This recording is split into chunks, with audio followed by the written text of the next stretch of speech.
Welcome back to the Ultraviolet Tide. It is officially November, which means it is time for another episode of the Top 5 on the Tide. And as always, I have the wonderful Leah Adams joining me, but we also have a super special guest joining us. So Leah, I'm going to hand it over to you to give more insight into our wonderful guest today.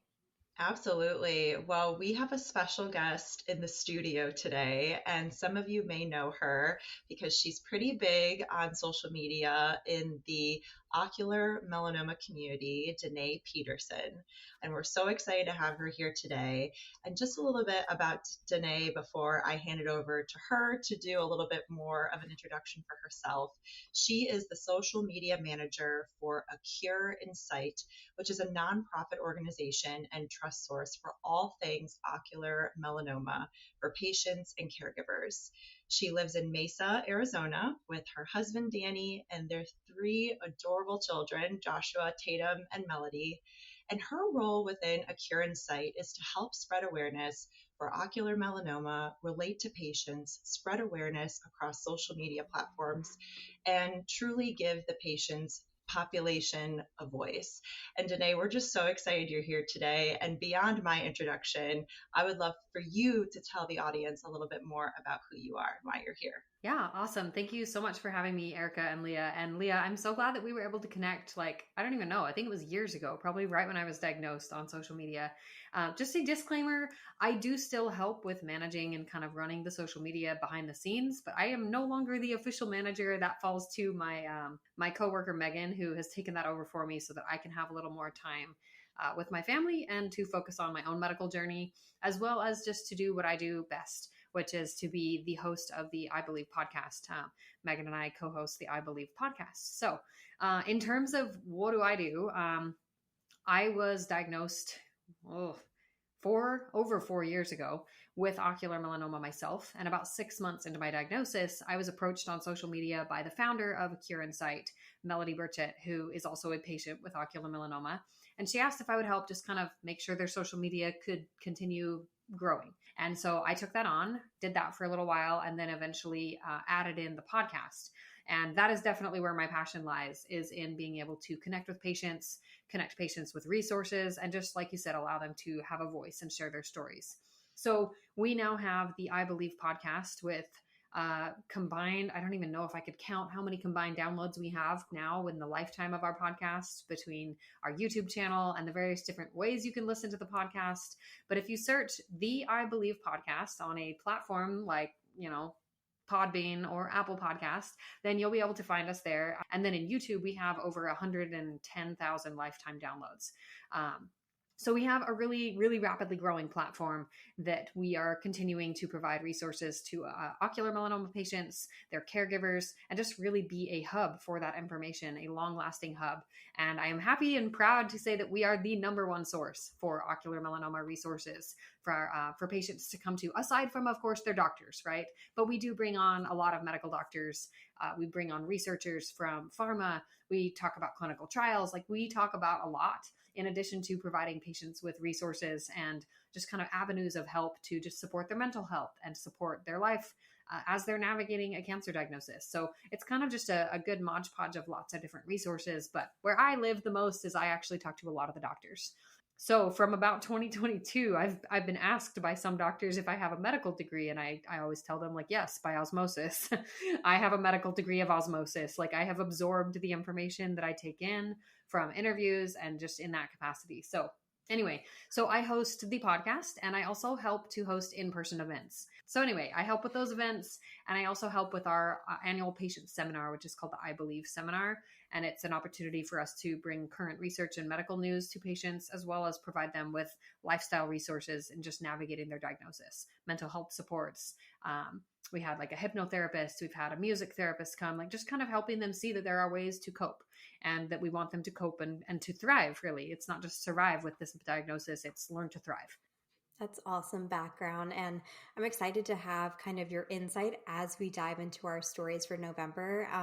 I think your take on things and your perspective, especially when we talk about some of these drugs and things that Leah and I are like, this treatment goes right over our head. We're excited to have your take and insight into it so that we can, deliver the best, most up-to-date information we can for our listeners. But thank you for that introduction. And without further ado, let's dive into our 4 stories for November.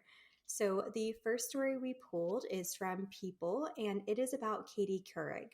So the title is Katie Couric encourages eye health checkups after friend is diagnosed with rare cancer. So Katie Couric, who I feel like we all know, she is a cancer survivor herself, an advocate. She's such a powerful voice in the cancer community. And in this article, she revealed that her friend was diagnosed with uveal melanoma, which is a rare eye cancer. So uveal melanoma, also known as ocular melanoma, is a rare type of cancer that occurs in the tissues of the eye. Symptoms include blurred vision, floaters, flashes of light, a dark spot on the iris, changes in pupil size or shape, and changes in the position of the eye in the socket. She continues to write, uveal melanoma is a very rare eye cancer that affects only 3,000 people in the United States every year, mostly fair-skinned people with light eyes. I should get given a disclaimer. This is from a social media post that they pulled, so these are directly her words. So she continues, that's why it's so important to get your eyes checked every year by an ophthalmologist, people. She continues, Shuri is part of a clinical trial. Another reason it's so important to support cancer research. She is in the hospital now. Please send lots of love and healing thoughts. I love her, and this will make her day. Thank you, XOXO. So Danet, I'm going to turn it over to you first to share your thoughts on the story, especially when it comes to some of those symptoms that people might want to look out for. Yeah, thank you, Erica. So I'm going to just totally own that I kind of tend to avoid social media sometimes myself. And so I haven't actually seen this story. If you want to send it to me, I'd love to reshare it and make sure that we can feature it on Ocular Insight's Facebook and, their feeds. But in terms of what she talked about as far as symptoms, one of the most important things that we like to drill home at Ocular Insight when we are talking about getting your eyes dilated, right? And we've talked a little about this before the call that like November is the I Get Dilated month. And that's previously been established, I think, by the CureOM Foundation with MRF. And we just kind of all hop on that bandwagon that we encourage people to get their eyes dilated. We talk about eye exam month in August. We talk about melanoma awareness in May. We really try to drive this point of getting your eyes checked like every single month in some capacity. That is our main goal, which I'm sure you guys can relate to because skin checks are not just for one time of the year. They are every single month.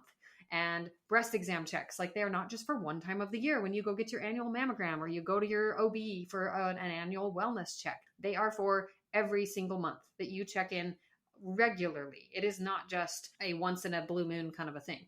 So eye exams are one of those things that we've done a lot of work in spreading awareness with doctors and just having doctors give their opinion. So for example, Dr. Murthy Jaya went live with us in August and talked about how important it is to have an eye exam and what consists of a good eye exam.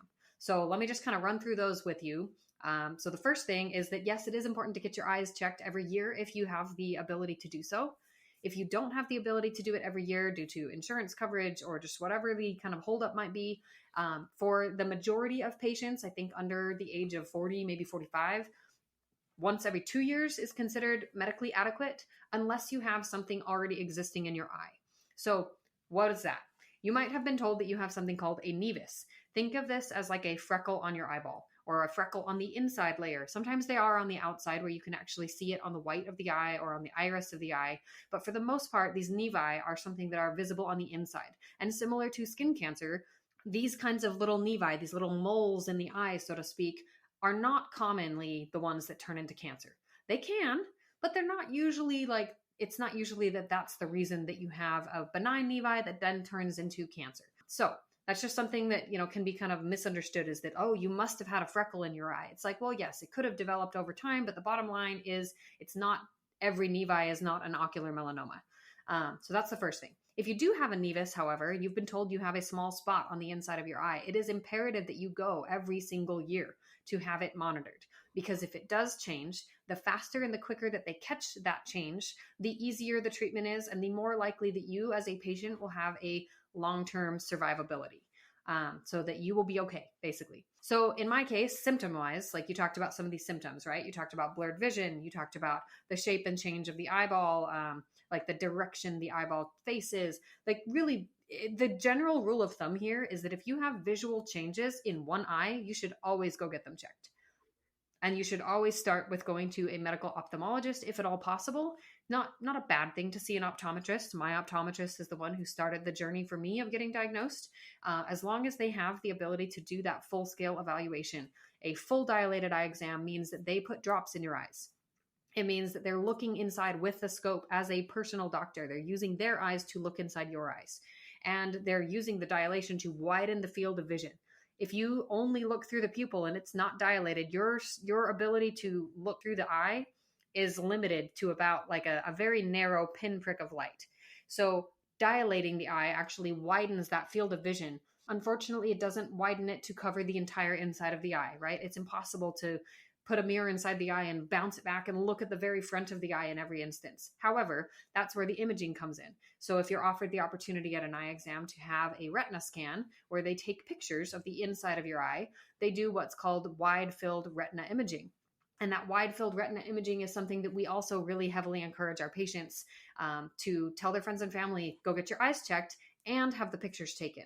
Because what does that do? Well, just like with a skin check, it actually creates a record. So if you do have something on your eye, they can track it and they can see over time, yes, it's changing or no, it's not, and they can prove it in a photo versus just somebody eyeballing it and writing notes and saying, no, I don't think it's changed versus the last time that they saw it, so it leaves less guesswork. It's just kind of another way to cross-examine or just kind of cross-check your work, so to speak. So always best to get the dilated eye exam with the drops. I know some people hate getting the dilated eye exam, and some ophthalmologists and some optometrists will actually tell you you don't need your eyes dilated to have the photos taken. It's not true. Your field of vision that they can get a picture of is still limited. If you have a non-dilated eye, they can't get the most adequate and the most wide field picture inside your eye because your pupil is no longer dilated to allow for that field of vision. So it is always better to have both exams, the dilated exam with the doctor with the drops, and to then follow it up with the wide field retina imaging. I'm trying to think if I've covered anything else. Oh, okay. So you talked about symptoms. The kicker, and this is what we talk about a lot at Ocular Insight, is that it's not just to go in for symptoms. Like you should not just get your eyes checked if you have symptoms. You should be getting your eyes checked every year, because I cannot tell you how many patients I have run into in the history of all of the patients I've met over the last 4 years since I started my work with Ocular Insight who were found, like they were diagnosed because they went to a routine eye exam for glasses, they needed a prescription change, had 0 symptoms, and they walked away with a cancer diagnosis. And it's mind-boggling. And obviously it's not something that we want for anyone, right? We never want to walk away with a cancer diagnosis. But the bottom line is that if you talk to any of the top ophthalmologists, the top ocular oncologists in the field of uveal melanoma, they will tell you that early detection of this cancer is the most likely scenario to provide long-term survivability and make sure that patients are actually okay and that they never actually develop metastatic disease where it goes from, you have cancer in your eye to 4 years later, you now have cancer in your liver and in your lungs and you're being told you have a stage 4 diagnosis. That's where I live. And I had a massive tumor that just basically kind of exploded in my eye in terms of the ways that the tumor can manifest on imaging. And I didn't have a chance to get it detected early because it was in a really bad location and it was just bad luck, I guess. However, people who do have those routine eye exams have the best shot that if you are going to have any kind of health condition, including ocular melanoma, found because of an eye exam, it's going to be found because you go in every year. And there's actually a lot of things that you can find out. You can learn about a stroke in the eye. You can learn about if you have diabetes. Like if you have diabetes developing, like if you're developing type 1 or type 2 diabetes, you can see it in the eyes. And so an eye appointment every year is just another way that you can get your general whole body health taken care of. So hopefully that is helpful. And I just will get off my high horse for a minute. No, it's great. I was about to say I am learning so much already. And Leah, I know you're going to have a lot to say about the clinical trial piece of this story because You talk a lot about clinical trials and are super passionate about it. So do you want to hop in and share your perspective from that angle? Sure, yeah. I mean, I am a firm believer that if people don't volunteer or support research, like volunteer with or support research, we're never going to get close to finding a cure for any cancer. And so I know how important it is to support research and fund it. And if you feel comfortable participating in trials or research studies, just try it. I mean, and clinical trials and clinical research sometimes can have a really negative stigma to a lot of people and even certain groups of people. But I think it's more going back to how we are informing people and educating people about the purpose of clinical trials and clinical research.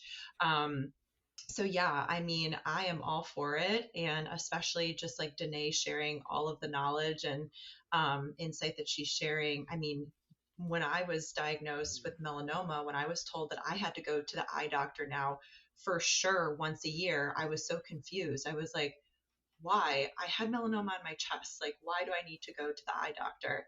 And then I got the spiel about how melanoma can happen in your eyes, it can happen in your mouth, it can happen in your lady parts, it can all the things. And so they were very, very Like all the things you never wanted to know. exactly. So, but you know what? The more that I know and the better that I'm now taking care of my body after melanoma.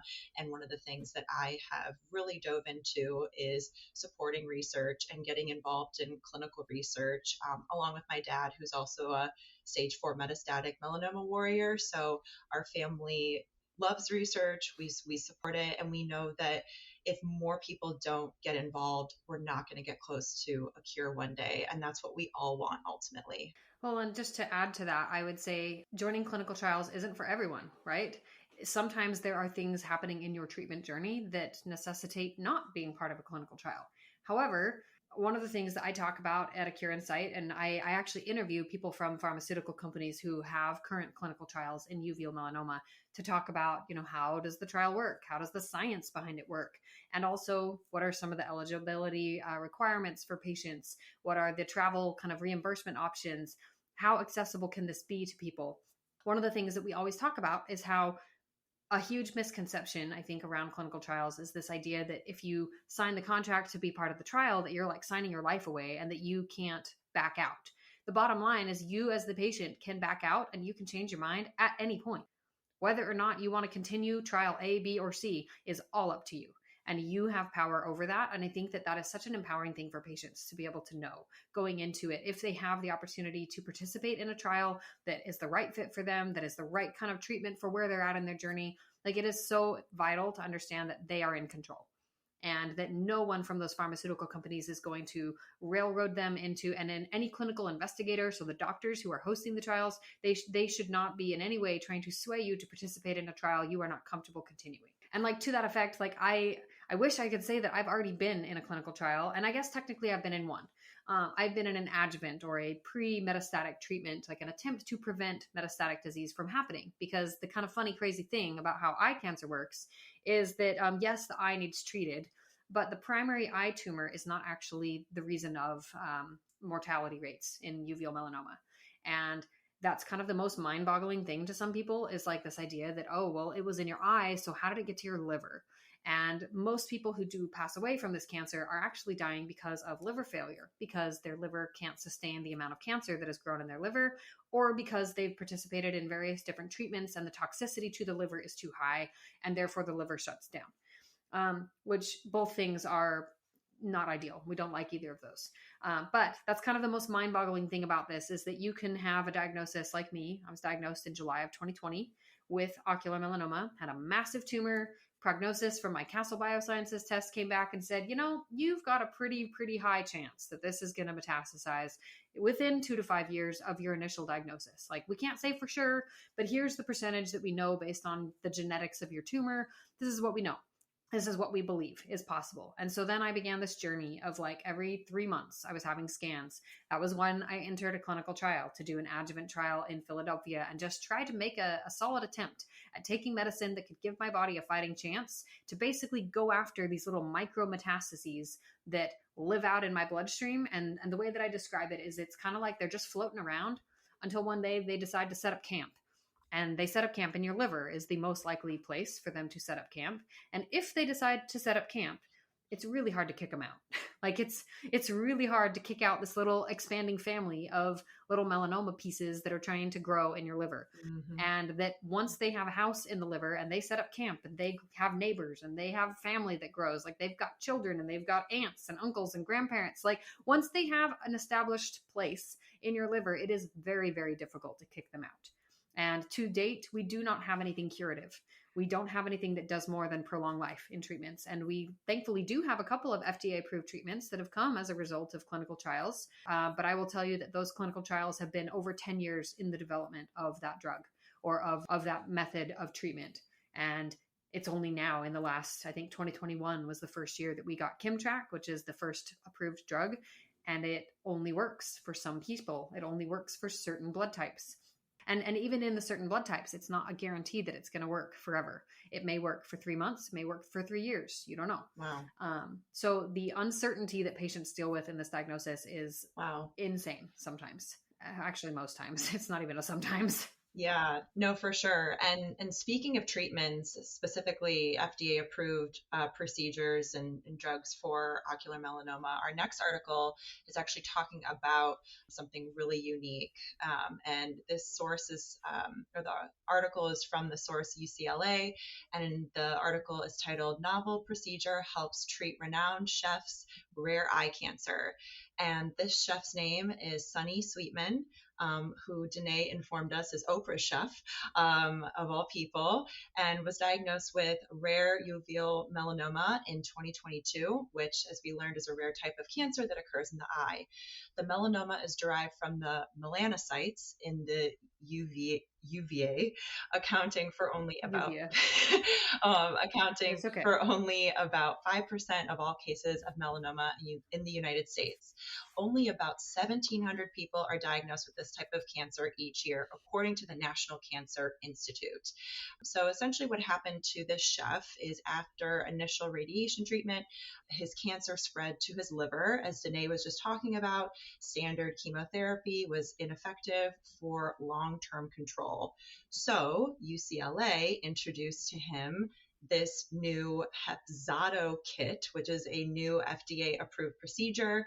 And essentially how this is different from chemotherapy is that the Hepzato kit directs high-dose chemo to the liver, sparing the rest of the body. So this minimally invasive procedure involves an extracorporeal pump to filter chemotherapy. And, with UCLA's highly trained team, performed the procedure twice on the chef. And something to note about this procedure and this type of therapy is that patients can receive this up to 6 times. And Sweetman, the chef, had the procedure twice. And on both occasions, he was discharged from the hospital the next day and returned to work within a week, which is crazy that he was able to bounce back, that quickly. So the introduction of the Hepzato kit represents a cutting edge and promising development in addressing this challenging condition. And this was said by the director of the non-operating room anesthesia for UCLA Health. And ultimately, the goal is to extend survival, as Danet pointed out previously, significantly, with some patients now surpassing 2 years post-treatment. And I think, to me, I'd love to hear your guys' opinions on it, but when I read this story, I just felt hope. I felt hope as far as, more treatment options for people. The fact that, this individual, I know everybody's different, every patient is different, but the fact that he was able to bounce back so quickly, after treatment back to work, that is amazing. I mean, when I talk to people that have had, metastatic melanoma, sometimes they have to stop working for a long period of time because the side effects are just so severe on their body. And I know my dad was one of them. He had to early retire because his body just couldn't handle life after doing 21 rounds of immunotherapy and 7 rounds of brain radiation. So, Erica, I'll pass it to you first this time to hear your thoughts on this. Did you hear about this story? And then maybe Danet can piggyback off of you. Yeah.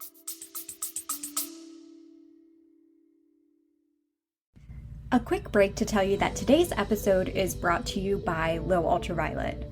Low Ultraviolet is a safe and fashionable UPF 50+ clothing brand on a mission to educate and protect the public from skin cancer. You can use code podcast15 at checkout for 15% off your order at lowultraviolet.com. Offer valid 1 per customer. Now, let's get back to today's episode.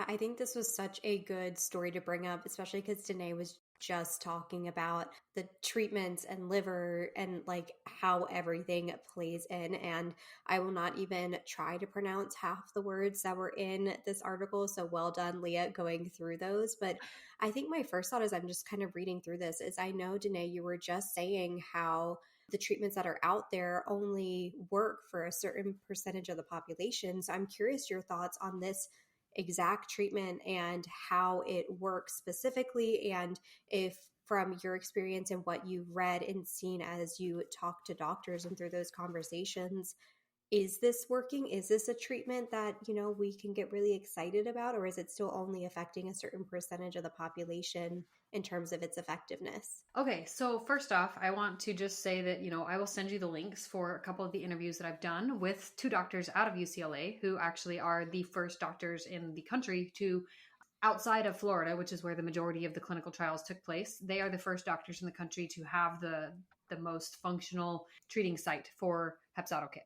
So they've been treating patients the longest since approval of the FDA approval. And so I do have an interview with Dr. Chymlowski from UCLA, who's a medical oncologist there who treats uveal melanoma patients. And I also have an interview talking about how does this treatment work with Dr. Padia. So if you want to know a little more about how it works, you can definitely go listen to them. One of the most important things to realize is that the data around this that I have talked to the Delcath representatives, who they're the company that manufactured this technology and they developed the clinical trial. They are the reason it is where it is. And the data around this is insane. Like, it's insanely good. They have, and I don't want to quote statistics because I'm going to remember the wrong numbers, but they have a very high percentage of response rate, meaning they're seeing tumors shrink. And on top of that, they also have a very good overall survivability. So the efficacy, or the way, like how well it works, is the highest that we have in terms of any known treatment. And this is the only high efficacy FDA approved medical procedure that we have to treat liver metastases. The problem is that this does not work if you have extra hepatic metastases, meaning if you have something in your lungs, this doesn't treat that. It will not affect those. You can have things in your liver, you can have things in your lungs, you can have mets in your bones. And while they can treat the liver, this medication, this methodology of how they're administering the medication will not affect in any way the whole body. So it does not systemically treat cancer. So if you do have things outside of just the liver, which is not, it's not uncommon to have that happen. Once it's in the liver, it's kind of like it has a free railroad to go everywhere else. It doesn't always go there very quickly. For some patients, it takes a while. But for those who do end up having things, show up in their liver, their lungs, somewhere else outside of the liver, this treatment doesn't treat anything aside from the liver. So that's the main limitation to it. The other thing to keep in mind is that, and I don't want to make it sound like this isn't a good option. Like, it was absolutely one of the best options for our just known data and just known liver-directed therapies. But the main caveat is it can only treat liver metastases with uveal melanoma patients. There's also some caveats to at what point can you have this treatment. There's a point that if you have too much tumor burden in your liver and you have too much actually like kind of populating your liver, this treatment won't be effective because it will be too hard for your liver to handle. So there's a lot of different blood work and there's a lot of tests that they do ahead of time to make sure that you are medically eligible for this procedure, that you can withstand anesthesia because you do have to be put to sleep. And so there are some kind of qualifying factors. And like I said, and I did interview Dr. Padia and Dr. Chymlowski. They're on our YouTube channel, and there's some really awesome interviews with these doctors just talking about, who's eligible for this. So I'm going to defer to that. I'm not going to go into that because we could go on for hours about that. But the other kind of unique thing about this is because it is an FDA approved treatment, doctors now they have room to work with this. They have room to work with this and say, okay, well, we have this option. And now can we combine it with another therapy, right? Can we take a liver directed therapy and combine it with a systemic therapy that is already approved and that we know that we can use in uveal melanoma? It's not super effective in uveal melanoma in liver metastases, but now that we can tackle the liver with Hepzato kit, can we tackle things in the rest of the body somewhere else with, like we have some patients who respond really, really well. Not very many, but we do have some patients who respond really, really well to Ipi-Nivo. Those patients are usually most responsive if they have metastatic disease in the lungs, in the bones, in the breast tissue. So patients who have something outside of the liver have a little bit better of a chance for that to potentially work. So we now have room for that research to happen, right? We have a Hepzato kit approval for FDA approval. And because of that FDA approval, doctors can now pursue research in these other areas. And they can now work with patients on combining therapies and just really getting more creative. And that's something that both of these doctors talk about in my interviews with them, is that they talk about how much hope it gives them as providers and how much hope it allows them to give their patients. In addition to just the data and the efficacy and just how well this drug does work. Like we said, it's not curative. We wish it would be curative, but for some patients, it really does provide long-term survivability. And that long-term survivability means that you have more opportunities for new trials to come out that could be a little bit more helpful, or for new research to emerge that shows that a combination of A and B and C is going to be the most helpful for your cancer type. It just gives you time. And in our disease, that's what we talk about all the time with uveal melanoma. We want more time. Obviously, we just want more time, like period. But the time also translates to time for clinical trials to take off, time for research to advance, and time for treatments to get approved through the FDA. Wow, that was really informative, Danet. You are essentially a physician in my eyes. My mom is like, you need to go to medical school. I'm like, Mom, when? When would I go to medical school? No, I'm like trying to soak up all of this information like a sponge. It took me years to figure out melanoma and like all the terminology surrounding it and all the treatments surrounding it. And I remember I went to like my first conference, and it was at the conference where I had finally heard of other melanoma skin cancer type. Like I just had absolutely no idea that any of these other forms existed. And I was so embarrassed to I was sitting there and I was like, okay, I need to soak up all this information as much as possible. And that's how I feel right now. Again, it's like, okay, well now I know these types exist, but it's like its own ecosystem in and of itself. Well, and I think, it's fair. Like, I think that it's fair for us to recognize as patients, especially as patients who are going through this ourselves, right? Like, it sounds, if I'm understanding this correctly, are we all melanoma patients of some kind? Erica's not. No, I'm not. My mom. Yeah, my mom was. Mm-hmm. Okay, your mom is. So you have some connection to it. But so like Leah and I are actual patients. You have a direct line connection to a familial, a family member. And I'm just going to put on my, not a psychotherapist, not a therapist, but also this is trauma. Like this diagnosis is family trauma. It is trauma to the patient. It is trauma to the family. And there is no way and no world where I think anyone expects that any patient of one person going through, or, any patient with one type of diagnosis, right? That's what we're dealing with, usually one type at one time. Nobody has the bandwidth to absorb all of the information about everything all of the time. And so there's really nothing wrong. Like I hope you don't feel ashamed that you didn't know, because you were dealing with something very traumatic in your family. And I think we all have tunnel vision. We get tunnel vision on our diagnosis, and that's not a bad thing because it allows us to really navigate it and to learn everything about it that we can if we are that kind of person, and therefore to get the kind of treatment that we need and to have the resources we need. It's so important that we have the ability to kind of disassociate and distance ourselves from the wider community that, like you said, it's like this huge expanding branch that you're like, you didn't even know it existed, with the caveat that we can still have space and have room to talk about the fact that, well, yes, there is cutaneous melanoma, and here's the statistics on that.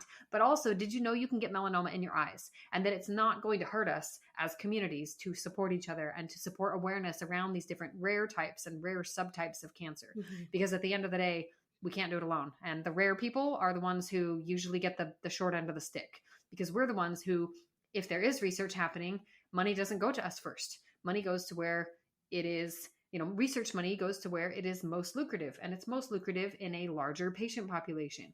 When you only have 1,700 people in the US who are diagnosed each year. And I think the new statistic now is that we expect roughly 40 to 50% of those patients will develop metastatic disease at some point in their life. So cut that number in half each year. Maybe they're not diagnosed that year, but just of those people diagnosed, 1,700 divided by 2, I think that's about 850-ish.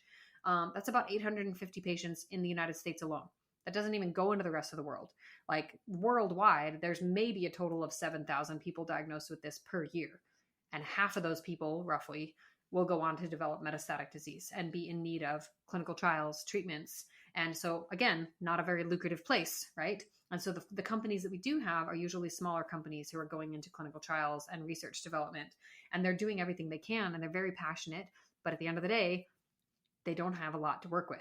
They don't have a lot of patients to work with to get to approval. And there's numbers, like I'm sure you know this, Leah, like there's numbers that require a clinical trial has certain parameters. They have to meet a certain patient number count in order to get to the next phase or in order to get to the next level of drug approval. They can't even submit to the FDA until they have met their quota. And if they need 100 patients on a trial and they're only able to take a certain demographic, there's all kinds of eligibility requirements. It just makes that process that much harder and slower.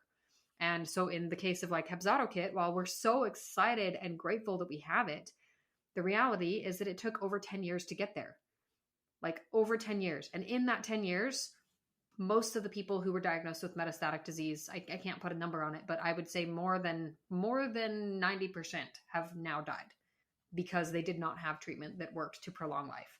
And so like, that's just kind of one of the harsh realities is that even though we do have research happening, it just isn't fast enough for the people today.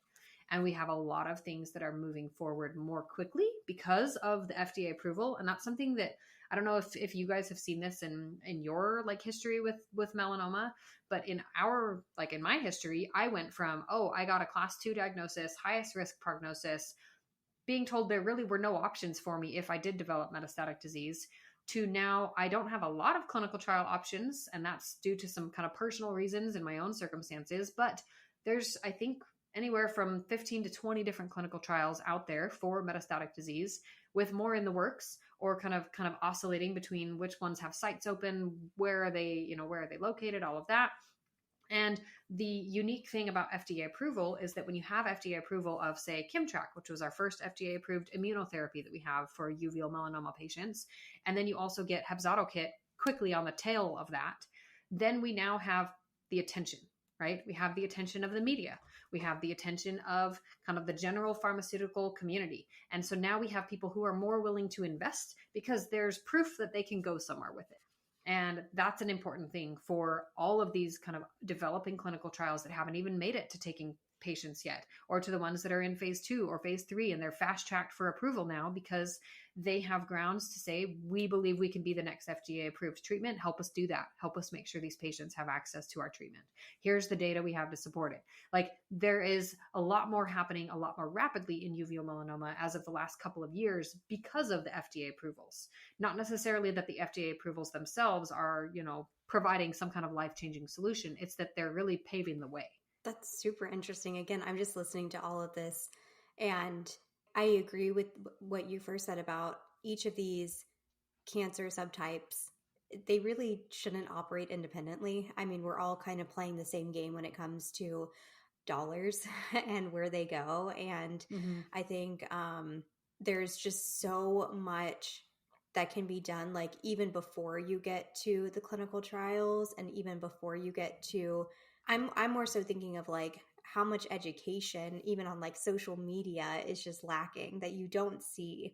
I've never seen statistics of ocular melanoma really shared broadly or stories shared broadly. And we've seen this with the melanoma movement is like people were so hesitant to talk about it, or honestly, there might not be a lot of people to talk about it based off of the mortality rates you were talking about, which is, I know that's a horrible way to look at it, but it's kind of the reality, unfortunately, of the situation. Yeah, no, it definitely is. That is a factor. Like I will own, and I tell people all the time, like most patients are not like me. They are not the ones who are heavily involved in advocacy, who are heavily involved in putting information out there and making sure they're not the ones who are absorbing everything like a sponge. There are some people who do that on a personal level, but to do it both for yourself and to also do it on behalf of a community of people is a completely different kind of a thing. And it's something that not everyone has the bandwidth for. And I am one person. I am one person with a team of a few other people who help me kind of accomplish the same general goal. Right. But at the end of the day, I am one person with a team of maybe 3. Yeah, right. I think our next story is a great way to tie in if people are listening and they hear us say all the time to protect the skin that you're in, to go get skin checks, to wear sun protective apparel. And they're probably like, oh yeah, well, I always wear sunglasses. And I think this story does a really good job explaining the importance of sunglasses, particularly ones that actually protect your eyes. There are a lot of trends going around right now with the super skinny, trendy sunglasses that don't really provide a lot of protection for your eyes. So the next story is the importance of sunglasses, more than just a fashion statement, from the Nevada Cancer Coalition. So the story starts off by sunglasses have long been associated with style, but their importance goes far beyond mere fashion, as we all know.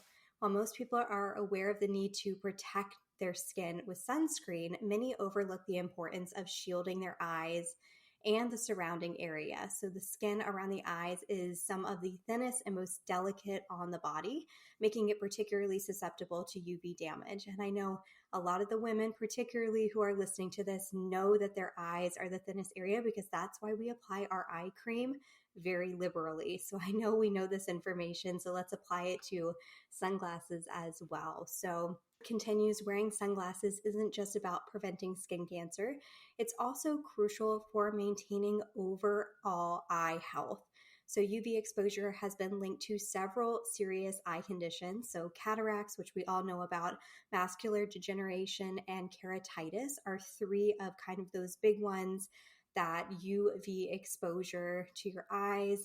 If you're out in the summertime, I know I have blue eyes and I am so sensitive to the sun. I physically cannot go outside without wearing sunglasses. And I don't know if that's something that, if those who have brown eyes or green eyes feel the same, but I can't drive without my sunglasses. I can't walk outside without them. No, it's a good point. I mean, I have blue eyes as well, and I fit the demographic as far as fair skinned, blue eyed for the ocular melanoma demographic. I fit the coloring as far as the, skin tone and the eye coloring. However, in terms of just random facts, I don't fit the rest of the demographic. The rest of the demographic says that most patients diagnosed with ocular melanoma are actually white Caucasian males over the age of 50. So, yeah, I'm really one of I was diagnosed at 28, and so I don't really fit the mold. But in terms of sunglasses, that's something that we talk about a lot too. It's one of those tricky things that because of, lack of research and just how rare this cancer is, we don't have a way to definitively say, yes, this type of ocular melanoma or this specific genetic pattern in ocular melanoma is linked to UV damage from the sun. However, like you said, there are other skin conditions or other eye conditions. The skin around the eyes is a very sensitive area, and it's not going to hurt anything to protect your eyes in that way. Whether it's that you're protecting your eyes from just literal intense sunlight and just the kind of the damage that can happen there, because it is possible to, to have your retina kind of sunburned, so to speak. And so it's possible for the insides of the eye to be damaged because of light exposure. I will say we do have some very definitive research from Dr. Shields, who is at Philadelphia Wills Eye Hospital. And I don't remember if I talked to her about this in my interview with her, but I did an interview with her this year where she, I believe, alluded to some of the research that says that we do know that welding is linked. Like the non-protected, like if you're a welder and you do constructive welding, that if you use welding equipment without proper eye protection, so without the type of safety goggles that include that UV filter and include the ability to protect your eyes from the wavelengths of everything happening in a welding environment, then you are at a higher risk for developing ocular melanoma due to the damage that can happen to your eye from that type of radiation or UV or just whatever it is.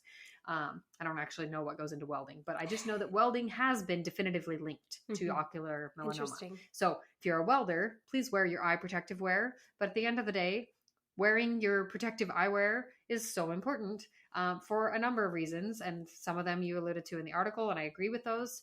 I will just kind of add in there, just because I am someone who practices holistic health. And so I do a lot with an integrative oncologist to manage my own cancer journey. And some of the things that I have come across have talked about the importance of natural sunlight and how important that is to our circadian rhythm. And so like there's a lot of kind of schools of thought around the idea that, yeah, we need sunlight, but like how much and what's a healthy amount and all of those things. And sunlight is something that is absolutely vital to our bodies being able to have a natural circadian rhythm and to support healthy sleep, to support our immune system. So we do need sunlight, and we need non-filtered sunlight where we actually get just the direct, exposure of being outside. So do your research, like learn about healthy times of the day when it's actually safe and the UV exposure is low enough that you can benefit from the natural light, but not compromise the potential of hurting the skin around your eyes or hurting the internal pieces of your eyes, because there's so many layers and the eyes are really such a sensitive organ that it is important to protect them. Yeah, absolutely. I love the point that it's not just sunglasses, it's also other protective eye gear. Yeah. I mean, just to kind of throw it out there, like I have one working eye. And so I need glasses to see, but I also wear glasses to protect my living eye because I only have one eye that works now. And so if I am in a dust storm or in a car accident or just somebody flicks something my way and it happens to collide with my face, my kid elbows me, like I need something to protect this layer here. And so having polycarbonate lenses that are shatterproof and more likely to protect my eyes, from something coming at me is imperative, because I don't have another eye to work with. I only have one left. Yeah, I think that's all great points. And Leah, I was going to hand over to you for the last story, because we're going to talk about a topic that we talk about a lot on here, and that's insurance and gaps to treatment. So Leah, do you want to take us into our final story for today? Yeah, absolutely. And just a disclaimer that even though what I'm going to talk about in this article is a little heartbreaking and really sad, I think it also sheds light on advocacy and how we still need to do a lot of work to advocate for not only all cancer patients, but specifically like rare cancer patients, I think need a lot more advocating for. And that being said, the article that I'm going to talk about to end the episode is from a source called Helio. And the article says patients with Medicaid and no insurance may face barriers in access to uveal melanoma care. And so really kind of how I broke this article down was in a couple of talking points here. So the first one was talking about really limited access to preferred treatment. So patients with Medicaid or no insurance are less likely to receive Danet, is it brachytherapy? Brachytherapy. Thank you, Danet, our professional, which is the preferred treatment for uveal melanoma and more likely to undergo removal of the eye through surgery due to access limitations at specialized centers. Another thing the article talks about is increased disease stage at diagnosis. So again, looking at uninsured and Medicaid patients tend to be diagnosed in later stages with a higher likelihood of advanced tumors at diagnosis compared to those with private insurance. Again, Danet kind of was touching on this earlier in our episode. Another topic in the article talked about socioeconomic challenges. So factors like poverty, lack of insurance, rural residents contribute also to delayed diagnosis and limited access to effective treatments.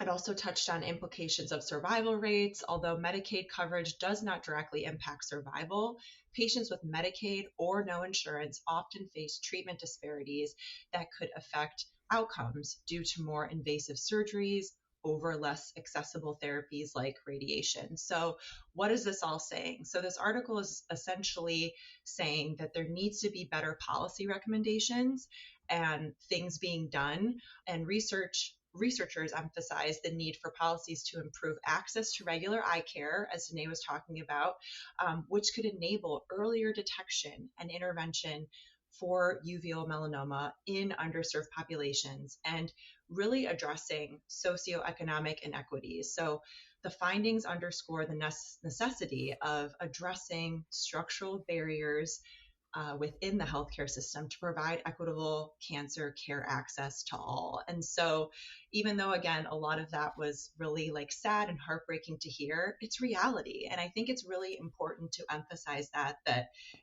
not even just with rare eye cancer, there are a lot of health disparities happening in a lot of disease states and illnesses and cancers across the country and across the world. And a lot of these barriers and health disparities could be stopped. But it ultimately goes back to, policies and our environments and how things are structured and laws and bills and all this kind of stuff that, I have gone to Capitol Hill in Washington, D.C. to testify and, try to advocate for patients. And it just is a reminder that we still have a lot of work to be done. And Danet, I don't know what your thoughts are on this article. I'm sure you have a lot.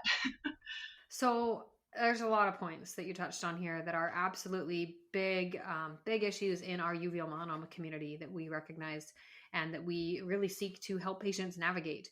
And one of those is the ease of access to care. When you're a rare cancer patient and you're diagnosed with a cancer that, roughly 1,700, maybe let's just round it up to 2,000 people in the United States might be diagnosed with this per year. If you're diagnosed in a rural area, chances are your doctor's never seen this before. If they have, you're lucky. And if they haven't, then they're going to have to send you somewhere else. And the reality of going somewhere else means that you could be traveling hours to states away. And so the majority of our patients who are diagnosed are coming from out of state. They're going from, say, Florida all the way over to Texas, and they're seeing someone in Texas instead. I lucked out. I live in Arizona, and I happen to be in a place where there are actually 2 to 3 treating physicians who are ocular oncologists or retina specialists who specialize in treating ocular melanoma. And so for my initial primary tumor, like when my eye was diagnosed, I didn't have to travel very far. I've got a 45-minute drive to go to treatment. However, because it's so rare, the insurance battle is always so fun. And so you run up against the idea that okay, well, are they going to actually take this? Are they going to take this and say, yeah, sure, we'll cover this? Or is there going to be no, we don't see how that's necessary. Do this instead. I will say that at least in the patients that I talk to, I don't hear of enucleation happening super often due to radiation, being denied.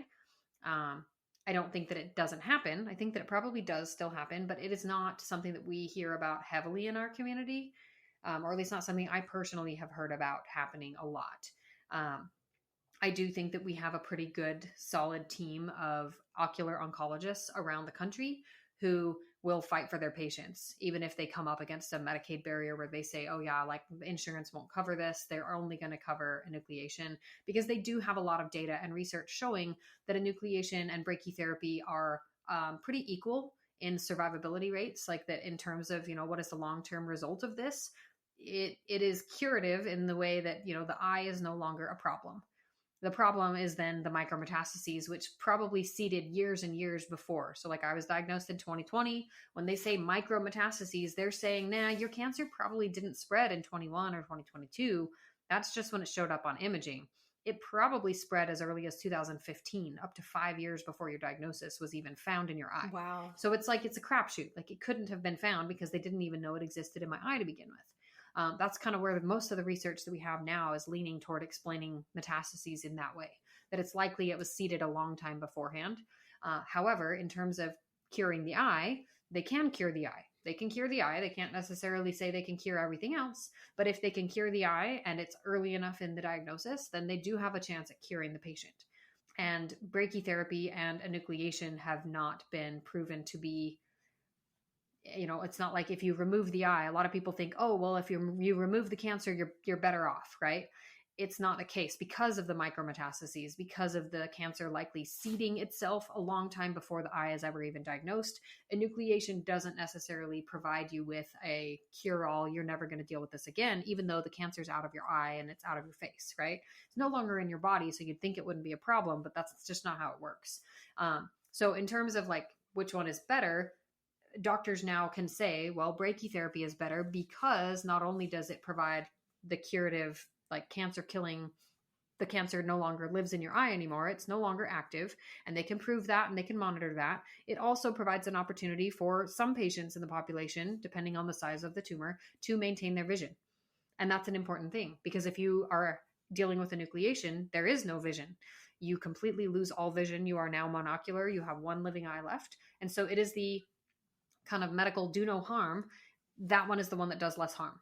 It still does harm and it still can cause vision deterioration. And so we actually do have a really awesome clinical trial right now for small tumors that is specifically for really, really early caught tumors. And it has the ability to preserve vision while simultaneously treating the tumor. And that's a really powerful, it's called the COMPASS trial. And it's insanely awesome because it will mean that people who have a small tumor don't end up 20 years down the road with being okay with ocular melanoma, no metastatic disease, but now they've lost vision because over time, radiation deteriorates the vision in your eye, no matter what. It's just a matter of how much damage is it going to do. And they have no way to equate and say exactly how much damage will happen due to whatever radiation you have. It doesn't matter if your tumor was big or small. There will be some level of radiation damage. So anyway, I just think that there's absolutely a lot of really good doctors out there who fight hard for their patients to not have to go through enucleation if it's not absolutely necessary. And that if it is coming up in insurance, I would say that those patients are probably not with a doctor who's fighting hard enough for them. And I hate to put it that way, but like that's kind of just where it is they're not with a doctor who is fighting hard enough for them. And that they may also be with a doctor who is operating kind of on a behind the scenes or behind the times kind of a way to treat ocular melanoma. And that if they are behind the times, please check out our resources, link up with the doctors and the physician guide that we have on our website on acureinsight.org. Please don't just get your eye enucleated if you have a tiny, tiny tumor. I mean, unless you absolutely want that to happen. Like there are so many other options available to you.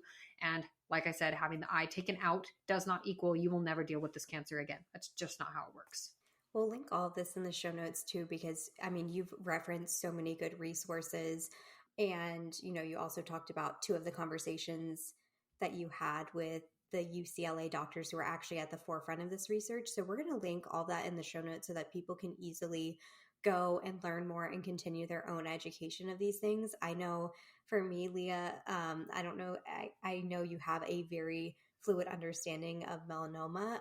But for me in this conversation, I've literally learned so much that I've been over here taking 2 pages of notes to make sure that I'm not missing anything that I want to include with this episode. So thank you so much for coming on and for sharing all of your wisdom and insight. And we're going to link to your podcast so that people can continue their education and to learn more. And will you share one more time the website and the name of the podcast so listeners have that fresh in their brain as they are signing off of this and hopefully going over to your resources to learn more? Yeah, of course. And thank you guys for having me on. So just for those of you guys listening, if you go to our YouTube channel and search A Cure in Sight, then you can find us on YouTube. And currently we stand at 700 YouTube subscribers. For anybody who knows how YouTube works, if you get to 1,000 people on your subscriber list, you actually can monetize YouTube. So if you feel like subscribing, even if you don't want to watch all of our content all of the time, even just being a subscriber and helping us get to that 1,000 will help us to monetize the channel. So we really could use the help there. We've done a lot of work this year to improve our production and to work with a really solid editing team. And so A Cure in Sight on YouTube. If you want to find our website, like we said, we'll link that in the show notes, and it's acureinsight.org. That's also the handle you can find us on social media is A Cure in Sight. And if you use any of the hashtags like I believe or ocular melanoma, you should find some of our content. But again, if you search for A Cure in Sight, that's where you're going to find the majority of our social media channels. Do you want me to share my personal social media? Like for anyone who wants to find me? Not that I'm going to tell you to go anywhere but A Cure in Sight. If you want for listeners to connect with you as well, that this is the perfect opportunity to share. Yeah, anybody who wants to give me a follow on Instagram, it's just the.danet.peterson. And we'll link that in the show notes because nobody can spell my name right. If you can, I won't actually give you $1 million because I don't have $1 million, but like I could pretend. Nobody knows how to say my name. So if you're one of the few people who sees my name, Danet, spelled D-A-N-E-T, and actually says, oh yeah, that's Danet, you're rare. Yeah, so you can find me on Facebook and on Instagram mostly. I do have a LinkedIn page that I use kind of just professionally. So if you're somebody maybe coming across this from the pharma companies or a doctor, you want to learn more, you want to interview on my podcast with A Cure in Sight, the I Believe podcast, then you're welcome to reach out to me there. That's kind of the gist of it. I know we didn't touch a whole ton on my personal story, but I really hope that we could just kind of keep the focus on just the general population of patients and all of that. If you guys do want to learn more about my personal story, please don't hesitate to reach out. I'm happy to send you to my personal podcast, which I guess we could also link. I have a podcast with my friend called the Resilient Joy Podcast, and I have talked about my cancer story on there. It's just kind of constantly evolving, so it doesn't stay the same. Yeah. So like new things develop every week sometimes. Yeah, we'll link to that as well, because there are certainly listeners who know that song and dance all too well. And they can absolutely relate to that everything changes kind of seemingly day to day, minute by minute, hour by hour sometimes. But Danet, thank you so much for joining us. We so appreciate your take and sharing all of your wisdom. Like I said, I have pages of notes to review now. So I so appreciate your time, and got your homework cut out for you. Oh my gosh, absolutely. I am going to practice saying all of these different treatments like in my sleep over the next couple of days. But thank you so much. Yeah, thank you guys for having me. Thank you, Danet. Thank you for inviting me, Leah. It's been so much fun. If you guys want me to come back and chat about anything other, more specific or just in the future, I'm